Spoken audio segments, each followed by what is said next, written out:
and welcome back to another episode of the MindSets podcast. I'm back, Charles. You're back. I'm excited. How are you doing? Yeah, I'm very good. The sun is shining. I know we've been teased over here in London with a little bit of what could come in summer, and I'm all for it.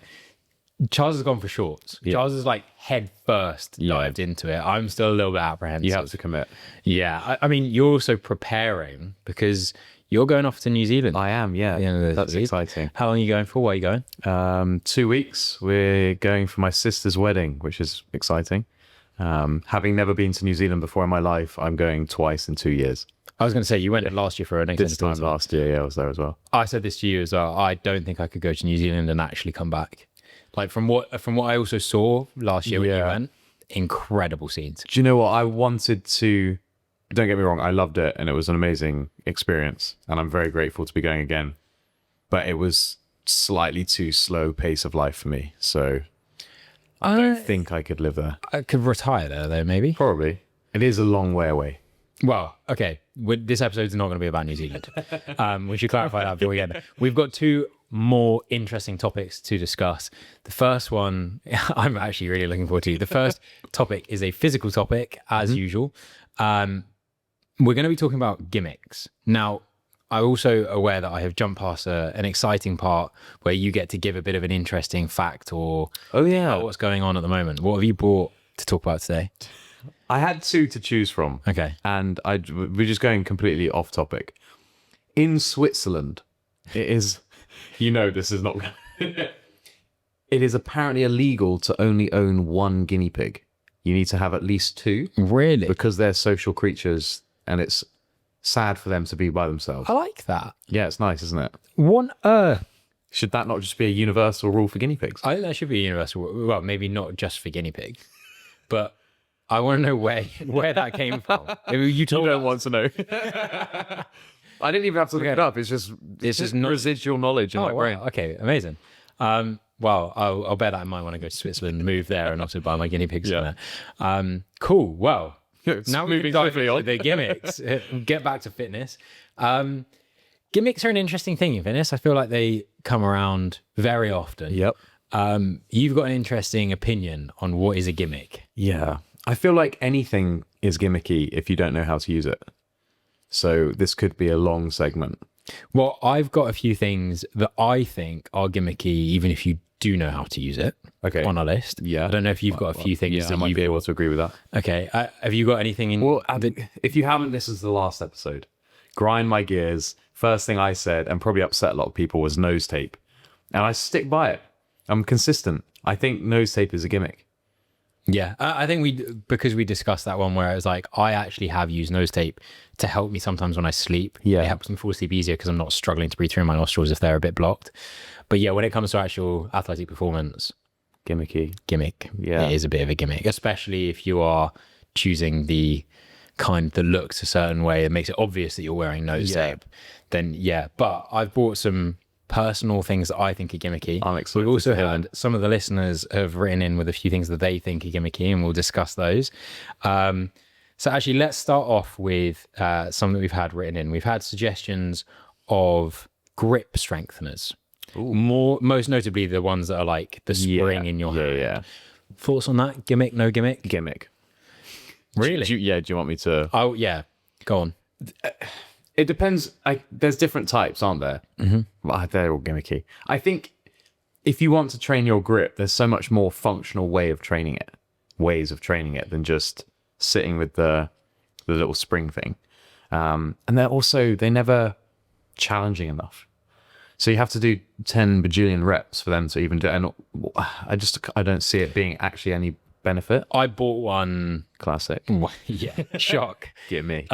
Wish.com. Great price for fitness gimmicks. If you're not aware, other sites available. But yeah, there's a whole host of stuff on that site. But grip strength, I bought to help me in American football when I was throwing the ball. Sure. To have really good grip strength to get a slightly better release. Yeah. And I had also injured my right hand, or a couple of the fingers in my right hand. So I wanted to bring back the strength. For that, it was kind of good. But a bit like you said, they're not usually that hard. No. So it took me about a day before I could get it on max strength and like squeeze the whole thing. And then it just becomes a relentless amount of reps that you have to do. Well, then, okay, in context, then, if you're using it for rehab, potentially that's there where could some of be these some things benefit. can be useful.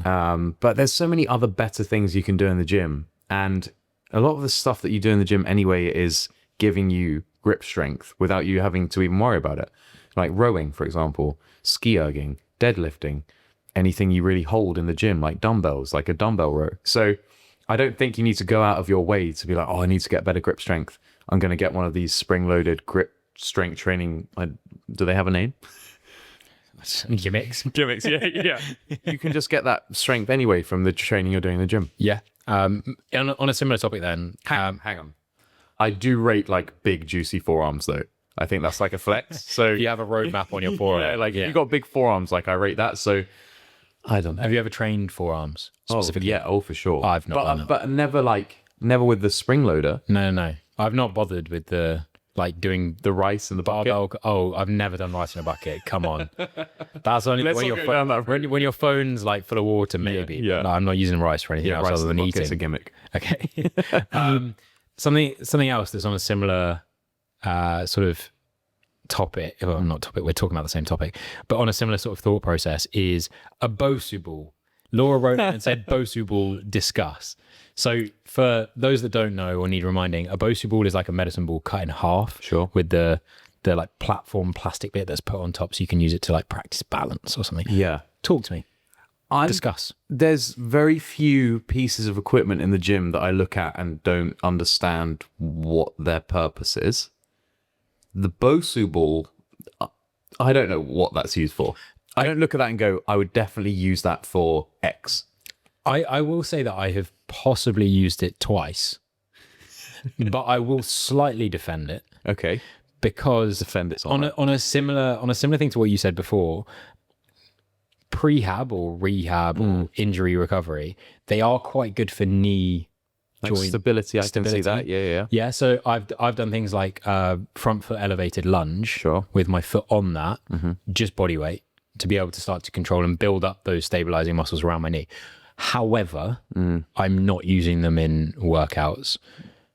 I think my underlying issue is that the same thing in context for rehab, for stability, for very sport specific exercises. I can see where they might have a place. But if you just leave a Bosu ball on the gym floor and someone looks at it and goes, I reckon I can use that, goes on YouTube or like finds something that they could use with it without any kind of understanding or prior knowledge of it, it's just like a recipe for disaster. Like I've used the Bosu ball, but to like try and backflip off or something in the gym, like I'm never using that for anything productive other than just mucking about. Yeah. So if you're going to remove something from your gym, I'm removing the Bosu ball. Okay. Wow. I think I hate it actually. Yeah, it sounds like you hate it. The last episode you said you're going to be all positive, but immediately we're going in with the hate. Yeah. No, I'm still positive. I'm still being positive. Positively hating. Yeah. Similar to the Bosu ball, what that made me think of and has triggered me slightly, I could get cancelled here. I think vibrating plates are a gimmick. The people, like, I don't think you can class it as a workout if you go and stand on something that wobbles for an hour. I'm sorry.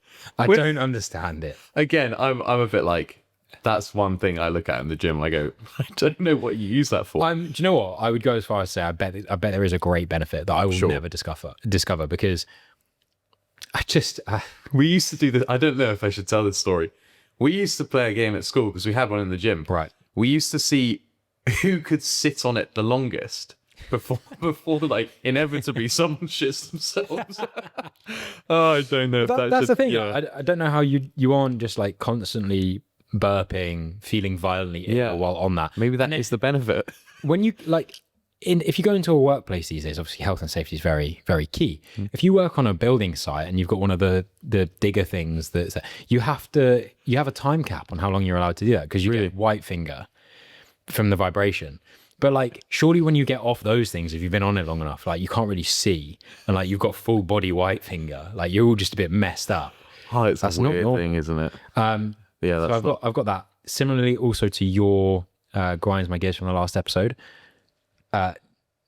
mouth tape. Ooh. Now, this one is a caveat Okay. because I do think there are certain people that would benefit from mouth tape. Well, you're a mouth tape model.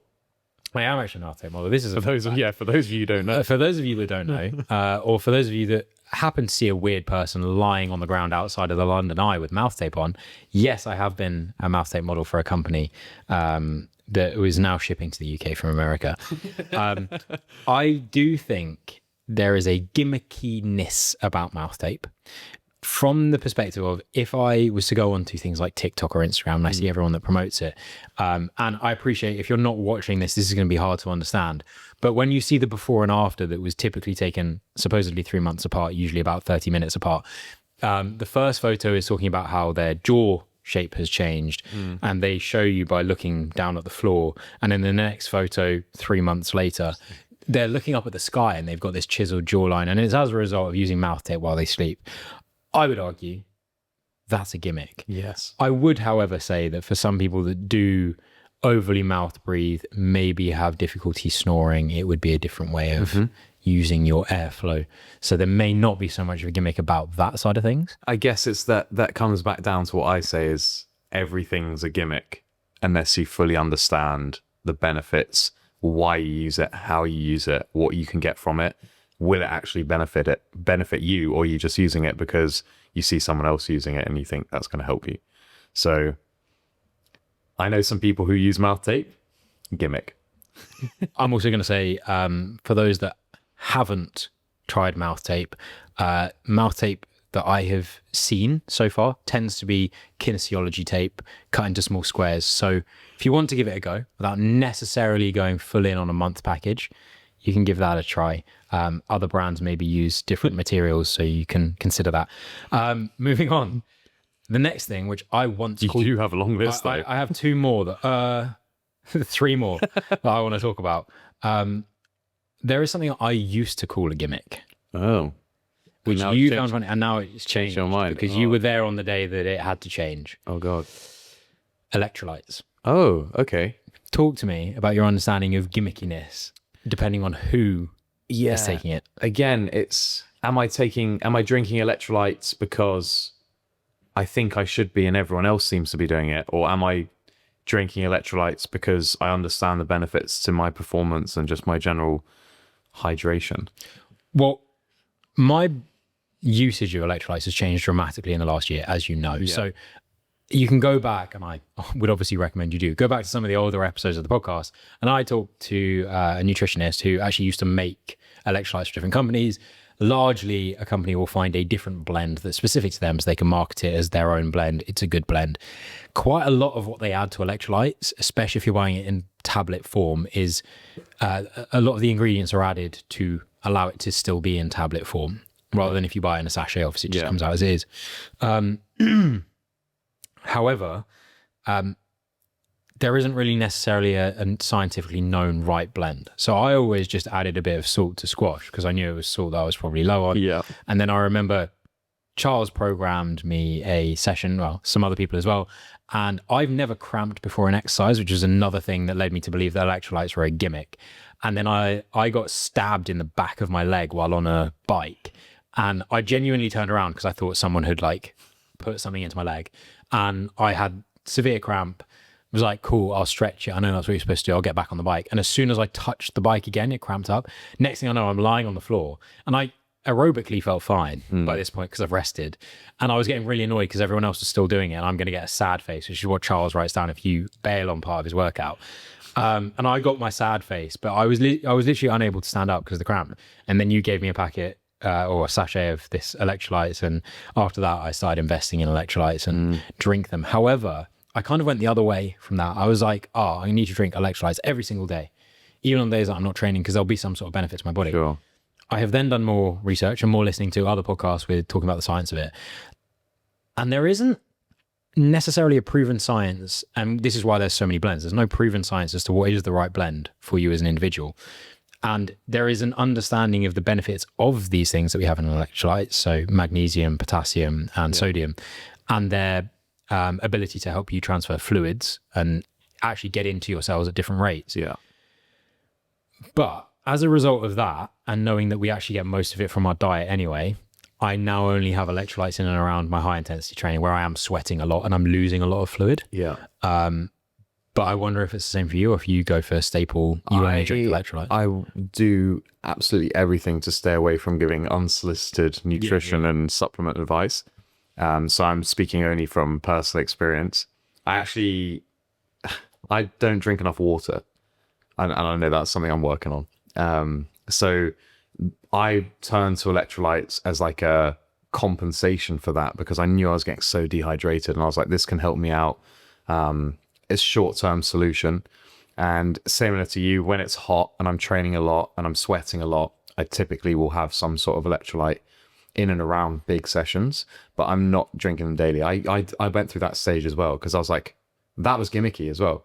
Everyone was drinking these, and it was kind of like a trendy thing to do, like a cool thing. There's some cool brands that were selling electrolytes, and now everyone's selling electrolytes, but I was drinking them daily. I've reduced my consumption, and now it's typically, if I've been overly dehydrated or like getting headaches or something like that, if I'm high intensity training, or if I'm traveling. So if I'm flying somewhere, long flight, you're more susceptible to dehydration. So I'll try and have some sort of electrolytes around that.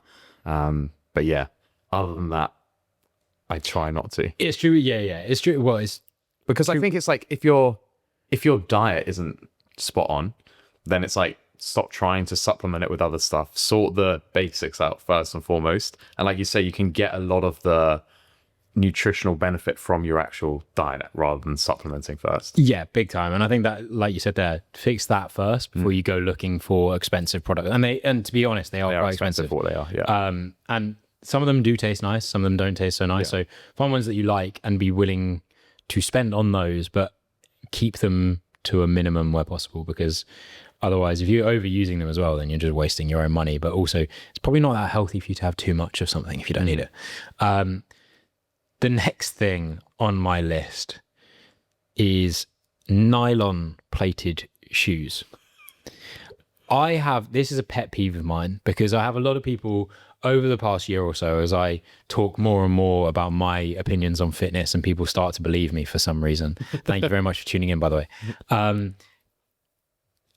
People come to me and ask about running shoes. Sure. And having gone through a few different running shoes and having issues with some of them, and then finally also getting a pair of race shoes, which are carbon plated. Nylon plated is a relatively new technology that's come into effect. And for me, I don't understand it. Reason being, therefore it's a gimmick. And I'm arguing that it is a gimmick, because they're usually slightly cheaper than carbon plated, because you're not paying for the carbon technology. However, for me, the reason that it's a gimmick is because a plated shoe sounds fast. Yeah.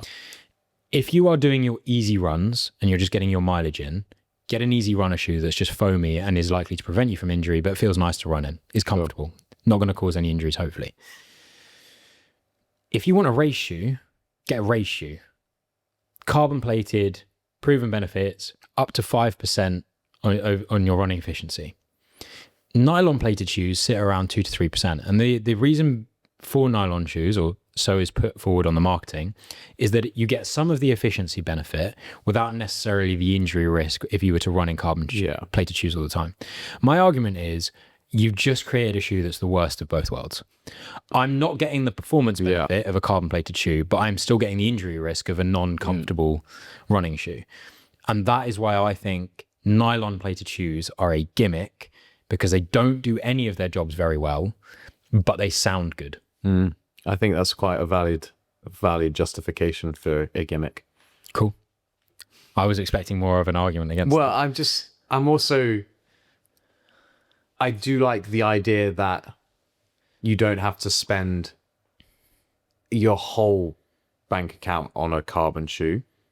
But if you're going to pay a lot for a running shoe which has similar stiffness to a carbon, you might as well just fork out the extra, 70 quid, 50 something quid. Here's another thing as well.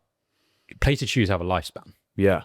And so I would argue that a carbon plated shoe that is supposedly just coming to the end of its lifespan might still be better than a nylon shoe at the beginning of its life. Yeah. So maybe just go on some sort of secondhand site and get yourself an old pair of nylon shoes and see. But Yeah, that's my penultimate one. And my last one, which is a bit of a controversial topic because it has been incredibly successful, Yeah. is Couch to 5K. Ooh. Couch 5K around this time of year, more towards the beginning of the year, is very common for people that want to get moving. First thing I don't like about it is the name. I think Couch 5K is a bit of a depressing name in the beginning. Like most of these people probably can move. Yeah, it's not a great name, is it? And then getting to 5K, I think, is a good goal, is to be able to do a 5K non-stop. But for those that have done a bit more running or have maybe got up to 5K from their own training or actually completed Couch to 5K, I would be interested to know if any of you would go back and do the same program again because of the style that it works with, how long you run for, then how long you walk for. Yeah. And while I think walk running, and I've discussed this with guests in the past that have got that do a lot of running and do a lot of ultra running where walking is part of it. Yeah. Definitely walk running is a good thing to do. It's a good way of getting movement. It's a good way of building up that time on your feet. But learning to run and building endurance doesn't necessarily come in the fashion that Couch to 5K pushes, in my personal opinion. I'm going to be careful with how I phrase it, but you've got to consider what the program or who the program is targeting, because for some of these people, it could be the first form of exercise that they've ever done. And I don't know who is responsible for the Couch to 5K program. They need a word with their marketing team for sure. But as an accessible free program, which can get more people active and moving, I think it's very good. It's probably, and again, you kind of discussed it, it's probably not how I would go about programming it for someone. But yeah, imagine you've never done any exercise before in your life. This is true. And I think that's the thing that it has going for it, is because it has been successful for people. Yeah. And there is evidence. But I'm sure there must be other programs that are better, that are also free and accessible online. But just because of, I don't know, it's put on a pedestal. It's trending online. This is what you have to do if you want to run a 5K for the first time ever, non-stop. You have to do Couch to 5K. I'm sure there's something better out there. Yeah. Maybe Roxd should create a better one. And give it a better name. Yeah. Yeah. Okay. Well, that brings me to my list. And so thank you again for those that got involved and sending in what you think is a gimmick. Enjoyed some of those. But that concludes my list. Is there anything that, I mean, we've spoken about no state, but is there anything else that has jumped to mind throughout that? No, I'm glad that some of the things I'm glad heart rate monitor didn't come up. Do you know what? Like your chest strap. Yeah, because like that actually, for those of you that have got a watch that tracks your heart rate, it's pretty much good enough. But you can imagine for some movements, like it hasn't got a hope in hell of giving you an accurate reading with the way that your wrist moves in comparison to the rest of your body. Yeah. For that given time. Like if you're holding a bike handle while cycling, your wrist is pretty stable. So it's not going to be far off of being able to read your heart rate. But if you're doing like star jump, backflip, burpees, and your heart rate might tell you that you're like 40 beats per minute because the watch is struggling to stay on your wrist. Yeah. But a heart rate strap being close to your heart would be able to do a better job. Yeah, no, I'll stand by my, you can make anything gimmicky. Yeah. By not understanding why you're using it. Apart from a shake weight. Shake weight is a gimmick, non-stuff. If you have a shake weight, you shouldn't be listening to this podcast. Anyway, well, our tone throughout this has been a bit grind my gears. Yeah. But I wanna move on to what has been grinding your gears this week, because I know I have a big one. Yeah. Mine always seem to be so niche, and they come up throughout the weeks that we aren't recording, and I forget to write them down, so I forget them. But eggs. Okay. Just you're gonna have to bear with me. Okay. Eggs as a source of protein. Right. It has protein in it. Mm-hmm. It's not particularly high in terms of bang for your buck. There's many more foods that are much better for you if you want to increase your protein source. Is it 12 grams per egg or 12 I think grams it's per less. 100 grams? Oh, really? I think it's less. Okay. But I don't want to speak out of term. I think it's closer to like 9 or 10 grams. Okay. But I could be wrong.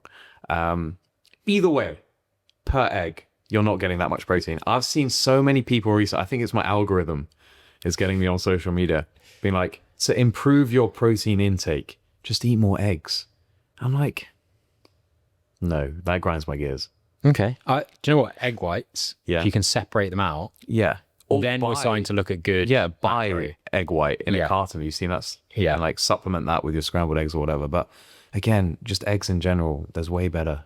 Okay. That's quite boring compared to mine, I'm not going to lie. So for context. Angus is getting cancelled this week. Yeah. So before we recorded this episode, Charles and I took a walk down to... Oh, so both of ours are food related. Yeah, they are both food related. So if you're eating while listening to this, you'll enjoy this. We took a stroll down to the local supermarket and got ourselves a meal deal, which isn't really what you'd necessarily recommend for prime athletes, but they hold their place. Luckily, we're not those. Yeah, exactly. That's why we have a podcast. However, I picked up a sandwich. I looked at the nutritional information on the back. I wanted to see how much protein I'm going to get for my calories. Okay. Not necessarily the healthiest relationship, but I just wanted to see what I was getting. I then picked up another sandwich, which also looked quite good, flipped the packaging over, and was met with an essay of about 2,000 words and no table. We were in the same shop.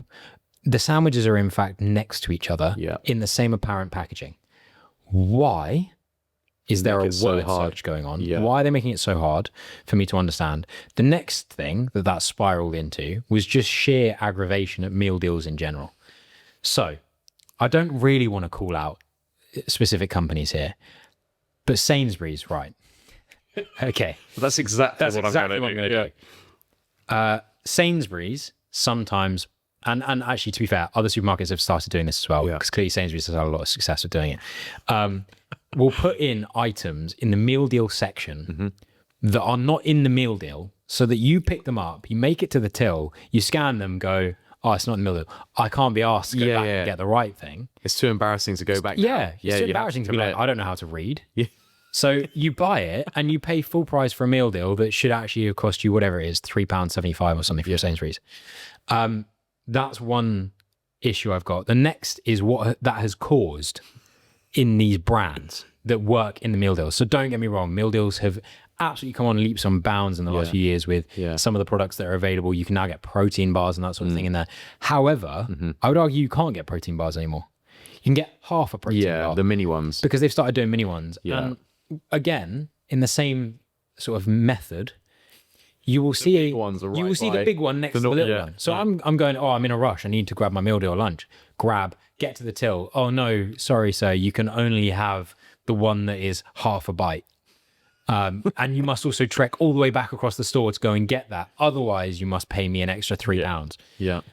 So meal deals, really been grinding my gears this week. It's a shame because the concept is so beautiful. And do you know what I think is great? The podcast hosting platform that I have allows me to see sometimes where different listeners are. So I will hopefully be as equally surprised as you and the other listeners that there are people listening literally all over the world. 82 different countries this podcast has been streamed in. And they're not all me. I haven't been that far. So for those that don't understand, meal deal in the UK, you can walk into most supermarkets, you can pick up a sandwich or a main of some form. You pick a side, which can be sweet with like fruit. It could be some chocolate sort of bar, chocolate bars, that kind of thing, crisps, savory as well, with all sorts of different things like bits of chicken or veg. And then you pair that with a drink of your choice, and the whole thing comes in at a deal where individually it might cost you something like £5, £6. You get it for a great value of £3.75, £3.60 if you've got Club Card or whatever the same thing is. Great on paper, like you said, very affordable, good way to get a meal in rather than skipping the meal. Nutritionally, depending on what you pick, is what it is. It'll fill a hole. But this is very much a niche British complaint. I'm aware of that. I think I'm actually a big advocate of meal deals, just personally, not nutritionally, but just I love them. And they make up 99% of my diet. So it's frustrating, and it's confusing now because all the different supermarkets have. You can get like taste the different sandwiches, and you can get like the gourmet deal, which is more expensive. And then you end up picking a sandwich that's the wrong sandwich, and you get to the till and it's like, well, I'm paying £7 for this whole meal, and all I've got is a big sandwich of pepperoni and a Diet Coke or whatever. But I'm sure there's other listeners who are passionate about meal deals as well. I also have gone, because of all this gourmet stuff that you just mentioned, I used to have like a staple. I used to be able to walk into a shop, grab my meal deal, get out. now I can't. Now I need to check what the latest options are. Yeah. Now I need to start thinking about, do I want the premium one today? Am I extra hungry? Or I feel like my palate has maybe matured, and I want to try new things now. Yeah. Because every time it was just bosh, the same 3 items every time. And I know the protein content, I know everything about this meal deal, but sometimes now I'm like, oh, maybe I'll choose that guy. Yeah. They also, whilst we're on it, they changed the recipe for the hoisin duck wrap in Sainsbury's, and now it uses coriander. And that was a go-to for me, and I'm a no-go with coriander. I'll be honest, the wraps have always been a write-off for me. They're way too small. Well, I mean, they're all tiny. Yeah. And they got rid of the triple Oh, yeah, that was a good one. They've still got the triple sandwiches for now, but who knows? That'll be an extra option in a moment. Or they'll put a triple sandwich in and they'll charge me full price for it, and it won't be in the meal deal. That's what will happen. Okay, we'll move on because I can talk about that for ages. The next topic is the mental topic. Yeah, and this one I'm excited for, because how far should you let your ego take you within sport? I'm going to hand over you to lead that. I think firstly, we need to just differentiate confidence and arrogance.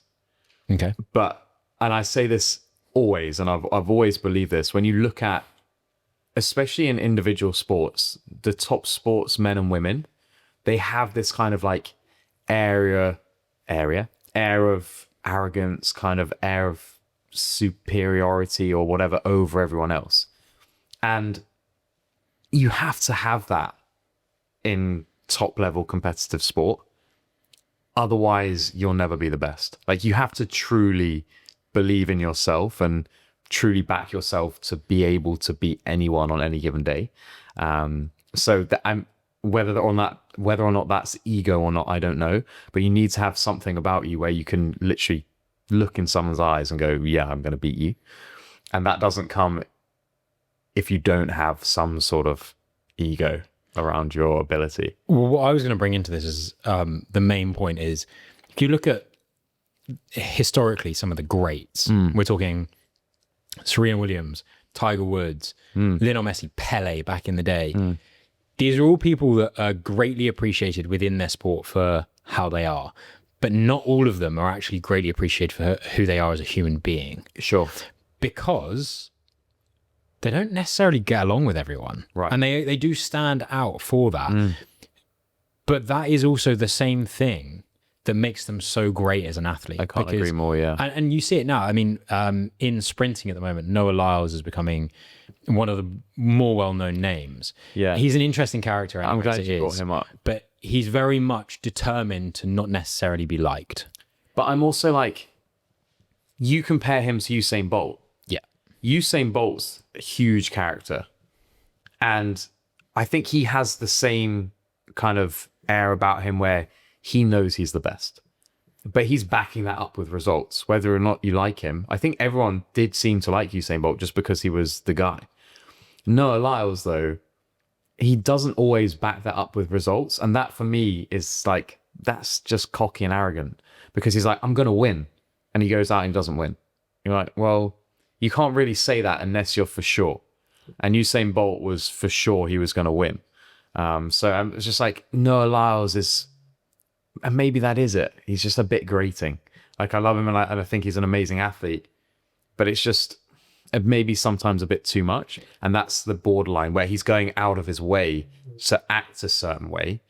Maybe that isn't what he is naturally like. He's trying to be someone he's not, just to be a character within the sport. My thinking is, because I think there's, and one of the things that we had people commenting on this particular topic was about, is that people should have an ego, but it should be internal. And I know when I compete, and obviously through doing the podcast and meeting loads of people through different forms of sport and also competing, I always like to think I'm not going to project myself as better than anyone, because I'm not professional, and I don't want to be that person. I don't want that to be someone's first sort of understanding of who I am as a person. However, when we're competing, I'm not a shit talker unless someone else starts it. And even then, I'm not really into it. But I know in my head, the dialogue I'm having with you or whoever it is, and I know where I stand in my understanding of them versus me. And that's what happens. Very rarely does that ever come out, and like verbally anyway. And what I have noticed is some of the athletes that I resonate the most with are like that, but you can see it. You can see them when they're in that mode, whether it's just like by looking at their eyes, looking at their focus, or when it comes out, it's very clear. Do you know who's a good example of that? Is Lewis Hamilton. Like, he's so professional with his opinion in front of the media and online, and his presence. Like, he's the guy. He's the best. But he'd never go, and the media try and prod him. What about Max Verstappen? Did he run you off the track? Was it X? Was it? And he's like, you saw what happened. You make your own opinion. He doesn't need to tell anyone how good he is, because everyone just knows. But he has the results to back it up. Another person who's again greatly liked because they did everything kind of right in front of the media, and the media tried to poke and prod through a great period for this sport. But Roger Federer in tennis, right? Oh, the GOAT, Iceman, because he always looked calm. I would argue a lot of the time when he was about to win a championship, he always looked frustrated, but he was just locked in and dialed. And I can't even think of a time that I've seen him have an outburst. Up, or like really visibly annoyed, because he seemed in so much control. But again, such a lovely so gracious guy. If he did lose. Exactly. Yeah, you can't not love him. And almost the graciousness was more telling of how confident he is in himself, because it never looked, whenever he lost, it was never like, that he's better than me. It was like, you got me today. Yeah. I'm being gracious today. Yeah. And like that for me is where I see an athlete and I resonate with them. It never felt arrogant, did it? No, it didn't. And like, again, because of the results, I'd be like, he's probably not wrong. Yeah. Catch him tomorrow, totally different game. But one thing that I have noticed is a consistency with athletes that I tend to resonate with more is that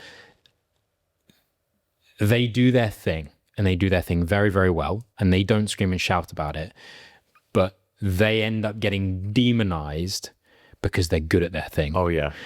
I'm like, that's the athlete that I like. Yeah. Because they haven't made themselves this hated character. Enemy, yeah. But people have made them because they're sick of it. Yeah. They're sick of seeing Lewis Hamilton win endless titles. They're sick of seeing Tiger Woods at the top of the golf rankings. They're sick of seeing Serena Williams go around. Serena shouldn't be playing in women's tennis anymore. No, she's that good. Yeah. That you've decided to make that statement means that she is great. Yeah. And she knows she's that good. Yeah.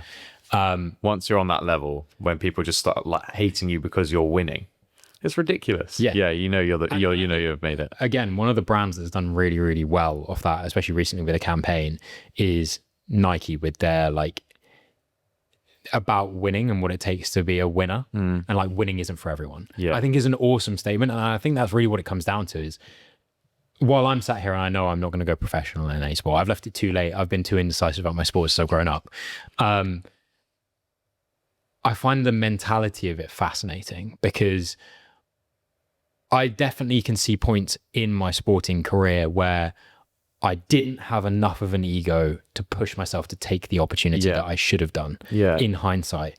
But at the same time, there has been points where I'm so thankful I didn't put myself in a position through my ego. Yeah. That I think it's really hard to find. I think I look back at, especially at school now, maybe even at uni, there's kids who, you grew up playing sport with. They were always the best. And those are the guys now that I look at, and they're on social media, they're all playing professional sport or whatever. At the time, there was just this kind of, I don't know how to explain it. It probably is ego. They weren't necessarily cocky, but they just knew they were the best. And they had this confidence when they played because they knew they were like untouchable at that point. And I think that's just something inherent. But if you have it too much, then you become cocky, and then you probably, I don't know. But yeah, there's definitely something about how you act and how you portray yourself when you're playing sport. But it is super interesting. And like on the flip side, if you're not confident in your ability, that definitely negatively impacts how you perform.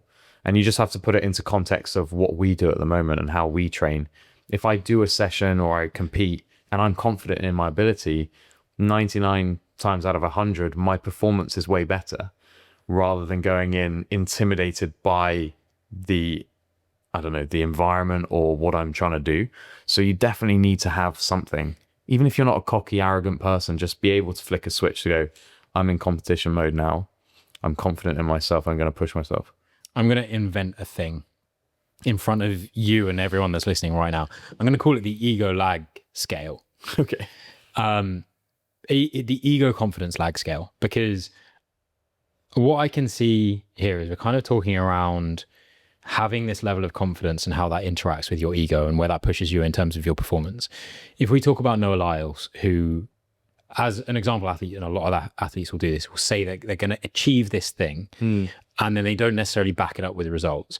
I would say that their confidence is lacking the ego, and their ego is making up for it. So their ego is ahead of, let's say, their results. Yeah.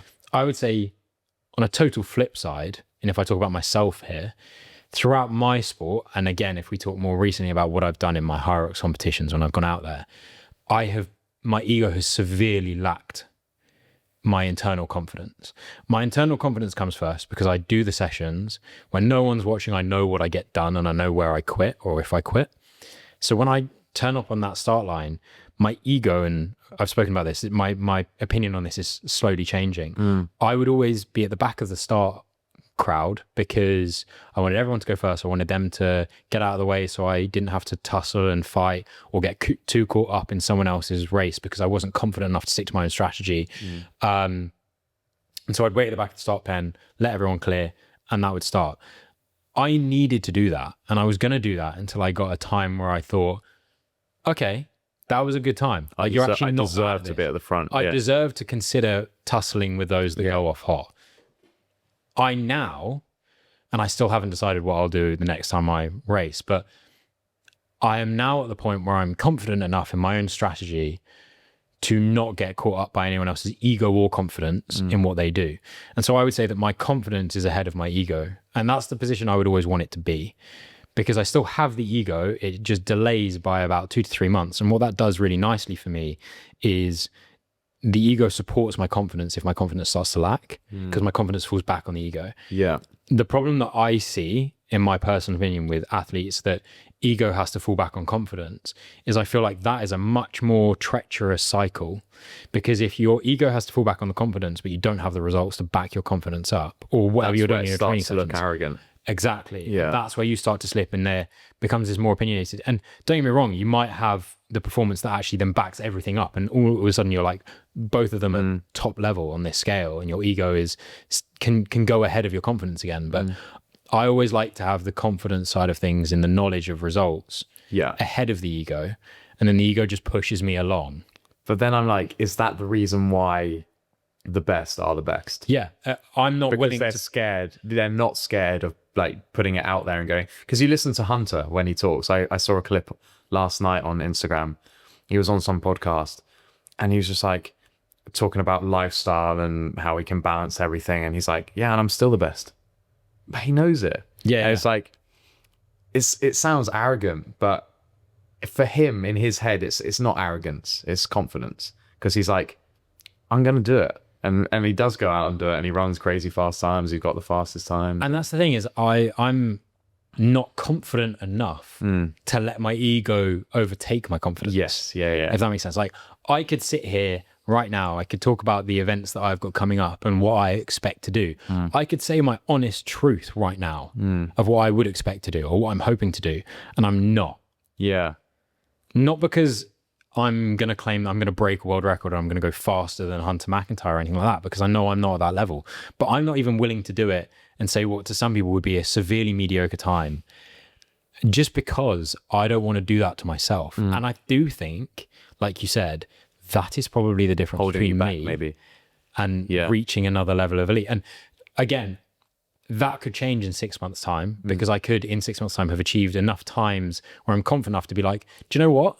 I've done enough of these races at this specific time to actually start saying what I think I'm going to get. Sure. And not just be that guy who's done one race on his own and is now going to start saying, oh, I can do this, I can do this. It's interesting because it's how much of that is actually inherent. You can't just flip the switch and go, yeah, I'm this super confident guy now. I'm going to tell everyone how good I am. actually your personality is probably not like that at all, but you can still be really good. You just don't have to like scream from the hills about it. Yeah, and I do think I've been burnt. There's been a lot of times where I've been reserved. There's been once or twice where I have been naive enough to assume how I will do in a competition. This goes back to even when I first found High Rocks. Like, I remember booking my first ever High Rocks race, which was in Malaga last year, and thinking I was in like decent shape. I'd done enough sessions with you. I was like, I doubt most people know what this sport is. Most people haven't even touched a wall ball.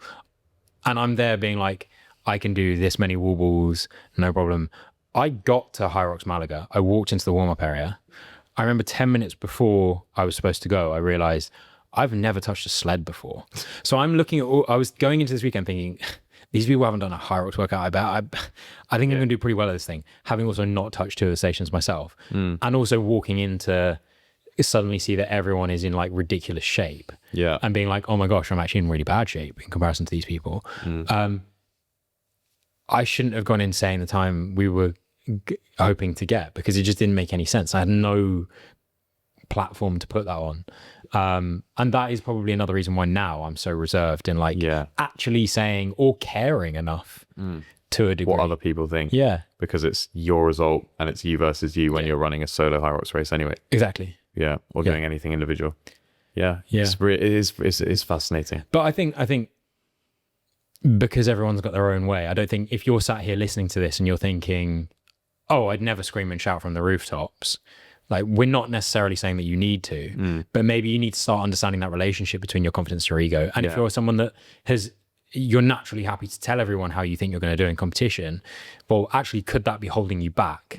Build up that sort of fundamental confidence that you can get before you actually go and push what you're saying out there again. And I think it is something that you should play with. And I think, having spoken to you about this now, I'm actually tempted to go away and start calling some shots and seeing how far I miss in a non-damaging area. Yeah. Just to see where I stack up, and then see if it pushes me that little bit more. Yeah. Than being so reserved all the time.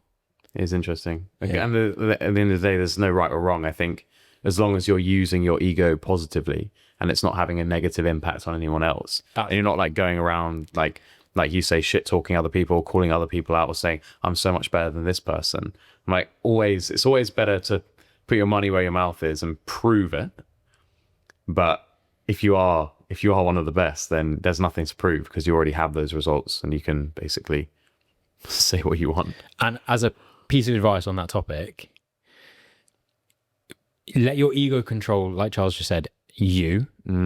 Because if you try and shit talk someone else, or you talk about someone else in a way that's supposed to make you seem better, that can literally only go negatively. Oh yeah. Like you can talk about yourself achieving something, doing something that can go positively. It can also go negatively. Talk about anyone else, like you either are right and you just look like a prick for saying it in advance, or you're wrong and you look like even a dick, and you've lost all credibility. Sure. That's the last thing I'll say on that. Let's leave it there.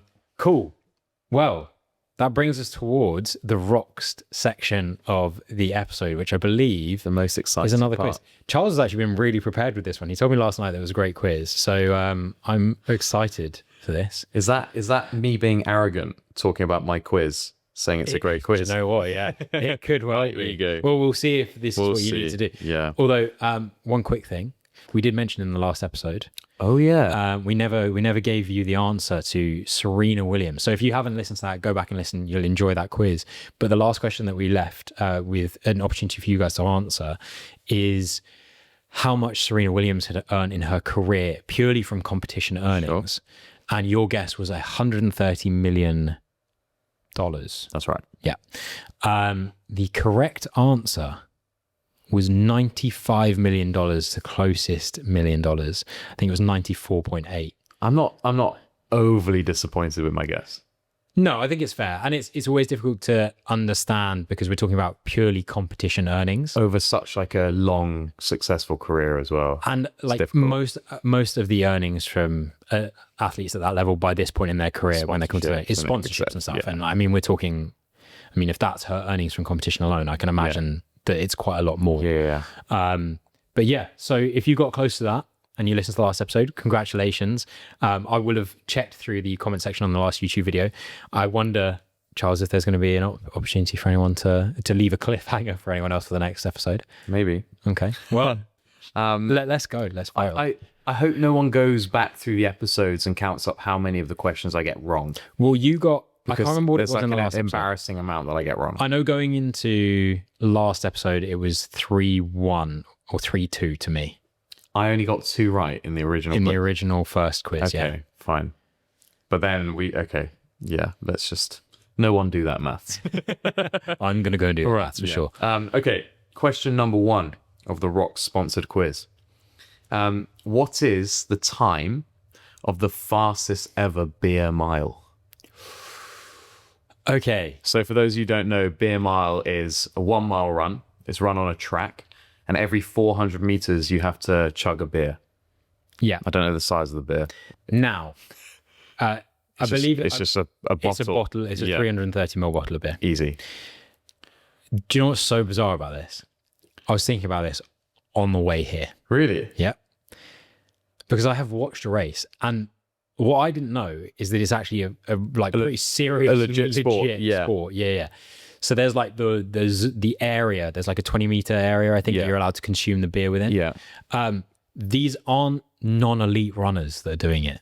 Elite. They are elite. Very, very fast. Like head to toe Lycra elite. So I've watched a race where even in the fact that it is elite, this guy was like at least half a lap ahead of everyone.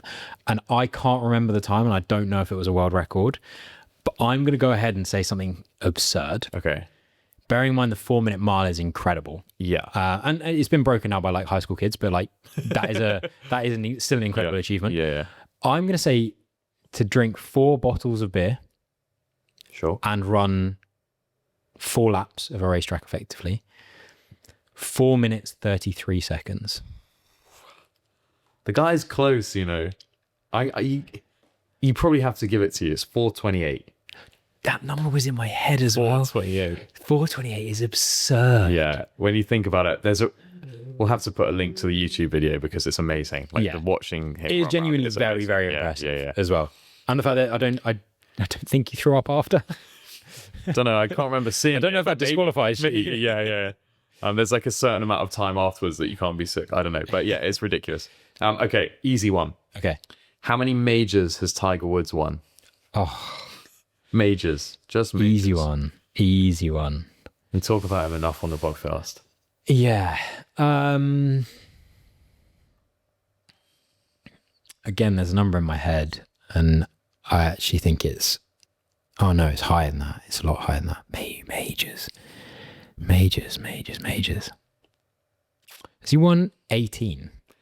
That's the most ever. Okay. And that's not by him. I think that's Jack Nicklaus. But again, I don't want to be misquoted. Do you want another guess? I'll have another guess. Yeah. 15? Yeah, it's 15. Yeah. I mean, it was a good guess either way. Thank you. It was a good guess. Okay, I put this one in just for you. Okay. Which NFL quarterback in the 2024 season, so the season just gone, has the most passing touchdowns? I think I know the answer to this one. I feel like you should know. Don't get it wrong. Is it Jared Goff? Oh, it's not. I thought you were going there. You got the first name letter right. First name letter. So you've got another guess. I'm giving Angus another guess. That was quite a good guess. Almost confused me more because I'm like, it's not. I don't think it's Josh Allen. Wait, the first letter was right. Yeah. Okay. I didn't think it was. He wasn't in the Super Bowl. Is this including playoffs and postseason? Yes. Okay, so it's a postseason team. Well, not necessarily. Oh, yeah, true. But you'd assume so. Yeah. You would think so. Go with J. You'll kick yourself when I tell you if you don't get it. God, that's really annoying.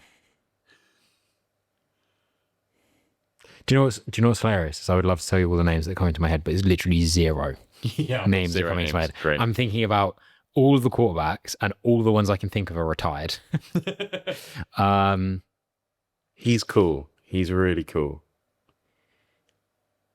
I can't tell you the team because it's obvious. No, that would be way too easy. Oh no. Can you tell me the number of touchdowns it is? No, I don't know. Okay. Didn't write that down. Do you know what's weird is I might even be able to tell you that, but I wouldn't be able to tell you what it was. Well known for like good dress sense coming to games. I feel like that's most QBs. That is, annoyingly. But that takes me away from Josh Allen, which then leaves me with definitely 0 names.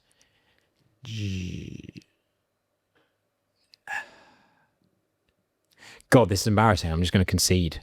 Joe Burrow. Really? Yeah. Did they make it to playoffs this year? I don't think they did. Bengals, no, I don't think they did. He had the most passing touchdowns. He was actually, for those that are even remotely bothered, he had an incredible season this year. He's been incredibly let down by the rest of his team, which is sad. Damn. Well, my description of him was good. Oh, Joe Burrow, yeah. Very cool. Okay, cool. Now, Eileen Gu. I think I pronounced her name right. I actually have heard that name. I don't know why. $22.1 million last year. Okay. Crowning her the 3rd highest sportswoman that year for earnings. What sport does she participate in? It's really hoping that isn't going to be the question. 22.1 million. So that's in her sport. Not just her sport. That's from total earnings, sponsorship, everything else she's done, and then earnings from being good at her sport. Eileen, can you tell me what nationality she has? Do you know? No. Okay. I've come with very little detail. Eileen Gu. That's tough because the name...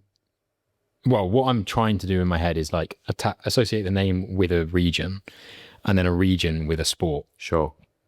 I wouldn't do that. I was going to say we're far too modern in this day and age for that to actually matter. Eileen Gu, what could she have done? What sports can pay someone that much or can... The top 2 female earners were both tennis players. Okay. And she is not a tennis player. She's not a tennis player. No. And there's no way that I would have guessed this. Interesting. Ever. And I have a long list of sports and I would have never guessed it. Is it a pretty niche sport? It's super niche. Eileen Gu. For some reason, horse riding has come into my head. It's not horse riding, but I mean, that's niche. Okay. I'll give you 2 more guesses. 2 more guesses. Okay, I appreciate that. Thank you. Shooting. Another good guess, but no. Final guess. I don't really even know. Do you know what? I'm gonna go off something really bad. This is partly to do with the algorithm, and I think there's a lot of potential earning as a sport through other means and like modeling and stuff like that. Oh, cool. Beach sprinting. Yeah, I've seen a lot of that on the Instagram at the moment. It's not beach sprinting either. I don't really understand that as a sport. No, neither do I. Or whatever. Freestyle skiing. I've seen her pull some mad tricks. That's how I know her name. Yeah. Oh, yeah, she's actually really cool. She's really cool. Is she Korean? I think she might. I don't know. She might be. She's not Korean. I'm very sorry. Yeah. Eileen, if you're watching this, apologies, but also well done. Yeah. Very good job. I mean, it's very good. All right. 2 more. The year of the first official modern marathon was what? When was the first official modern marathon run? What do we count as? With the updated distance. Because that came up a few episodes back. Yeah. And I should have paid attention to what year that could have been. I'm going to go ahead and say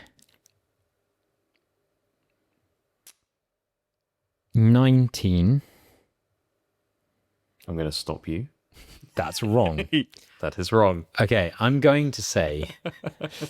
Sorry, I meant to clear my throat. 18. Correct. I'm going to say it was 1876.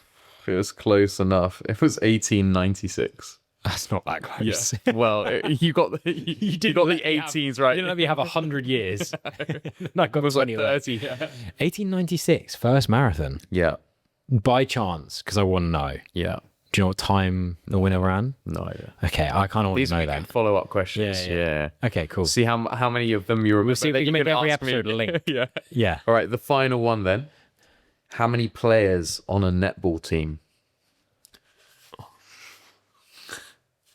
Okay, I was like, I guess he's going to know this. He's going to be able to work it out. I think it's 7. It is 7. It is 7. That was solid.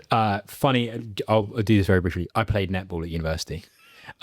Reason being, there was... Did you do the charity... I wish it was charity. We did a rugby team versus the netball team. No, okay, fine. Each course at Loughborough would also do inter-course like sports. Oh, that's fun. And basically there were some girls on our team. It was mixed. And they came to me and a couple of the guys that played other sports. We had a guy who did AU basketball. So I played goalkeeper because no girl had a chance at shooting over me, even with the 1 meter rule. I just put my hand up. But then we also brought all his basketball switch plays in turn. And me being goalkeeper, but also a quarterback, I would shout like cheese. And what that meant was I wanted all my players to swap sides. We basically got warnings for like changing netball. And it wasn't really netball anymore because we had all these key words we were shouting as like switch codes. We had a great time and we won every single game quite convincingly. But I would argue it probably wasn't netball. Within the rules of netball. I mean, it was within the rules. It was just very bent rules. And people didn't appreciate playing us. But yeah, it was good. Well, thank you very much for that. Of course. Anything you want to say about Roxd? Yeah, Roxd is kind of like, and I'm sure the regular listeners will know by now, like a training brand that we created within the sport of fitness racing. So we offer coaching, programming, group sessions. We also do some apparel and some merch. And any kind of support of that would be really appreciated. You can find us Roxd Sport and Roxd Training. We've also got a website, roxdsport.com. And yeah, basically all of your fitness racing needs. All information will be in the bio below wherever you're listening or watching this on. And make sure you go and follow Roxd on those associated tags. And if you're not already, follow the MindSets podcast at MindSets_podcast.